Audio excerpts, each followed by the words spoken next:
Today we're going to have a tribute to my favorite son, Sherlock.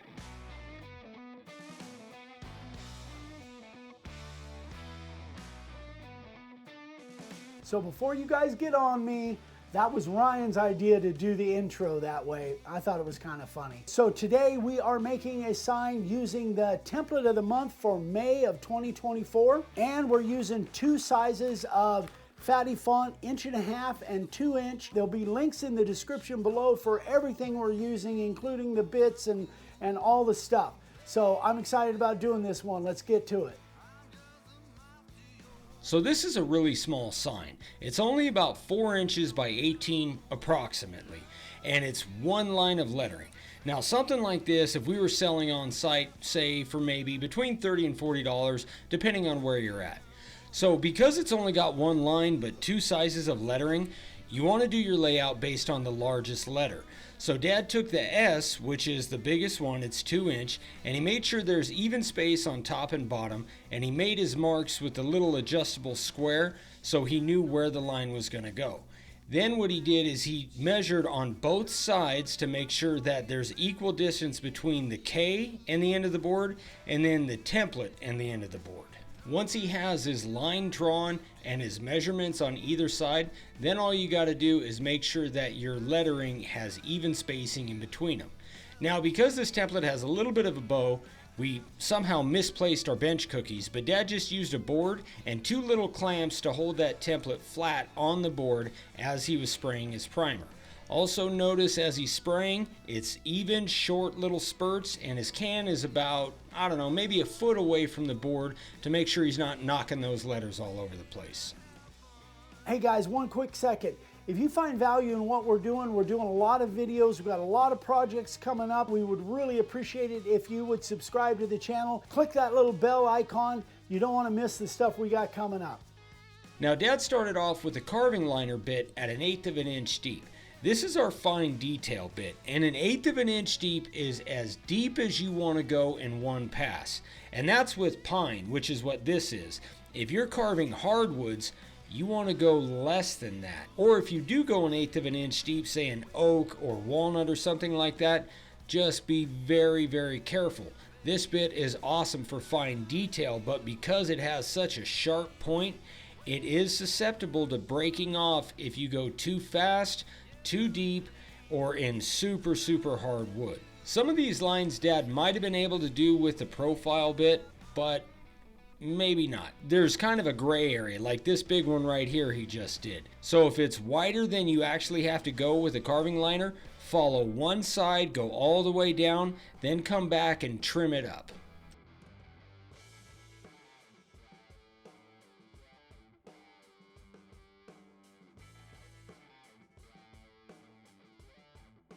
The next bit Dad's using is a profile bit at 3/16 of an inch deep, and he's going to use this for two things. Number one is going to be to finish up the template, and notice he can still get sharp points with the profile bit. Not quite as sharp as he could get with a carving liner, but the technique of dropping it in and then pulling it out as that line gets thinner really works. It takes a little bit of practice, but man, once you get it, you can get some pretty sharp lines, especially if your profile bit is new. If you sharpened it 6 or 7 times, then it gets a little harder, because what you're doing is you're actually making the bit fatter every time you sharpen it. The next task Dad's using the profile bit at this depth for is to carve around the letters. So these are what we call outset letters, and basically you're going to go around and you're going to make an outline of each individual letter. Now, the trick to doing this is you really don't have to be perfect and 100% on point, at least not on your first pass. You're going to notice that as Dad's carving these, there's several areas where he actually goes over the same spot 2, 3, or 4 times. You can work your way into it, especially on the bottom of the letter. The top of the letter, it's a little bit easier because the line you're carving is between the router bit and you. But when you're carving the bottom of the letter, it's a lot harder to see. It's always better to start out with carving it a little bit bigger and then make it smaller as you can go in and kind of get the fine detail and make your fine cuts. You do not have to get it all in one shot.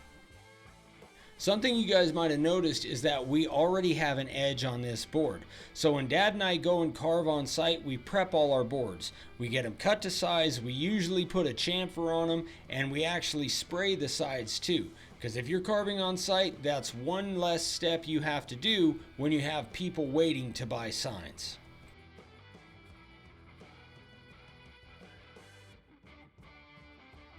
Now Dad's going to use that same profile bit and drop it to 1/4 of an inch deep.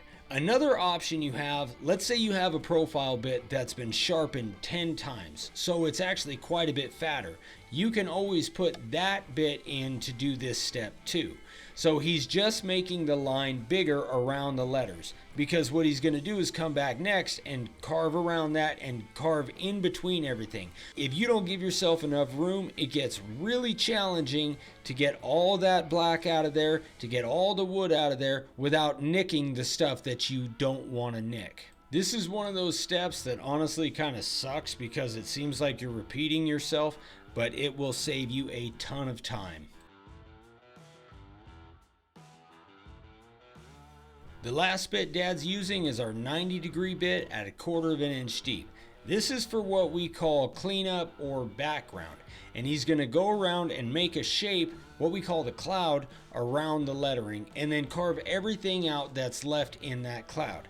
Now I've seen a lot of different types of things. People do bigger clouds, or they try to stay real close to the lettering. Some people do ovals or squares. You can do whatever you want. We like kind of the shape of the lettering itself, but it's totally up to you.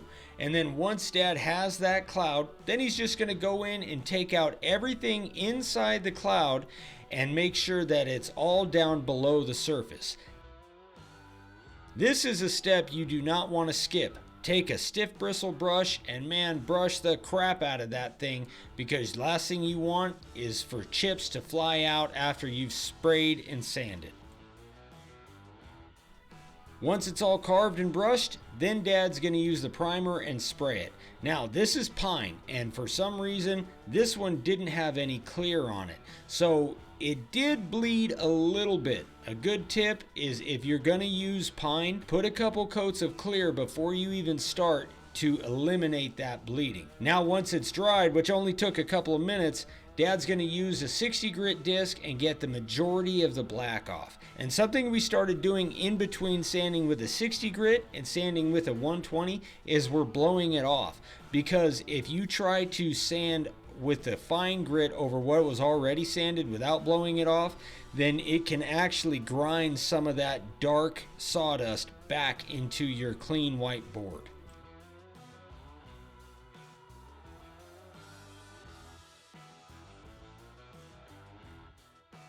Then to finish it off, we put a few coats of Rust-Oleum clear, and it really makes that grain pop.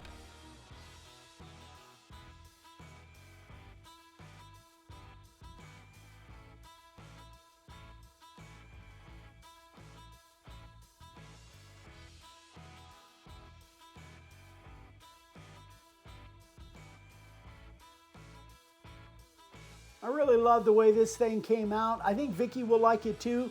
Again, this is a little template of the month for May of 2024.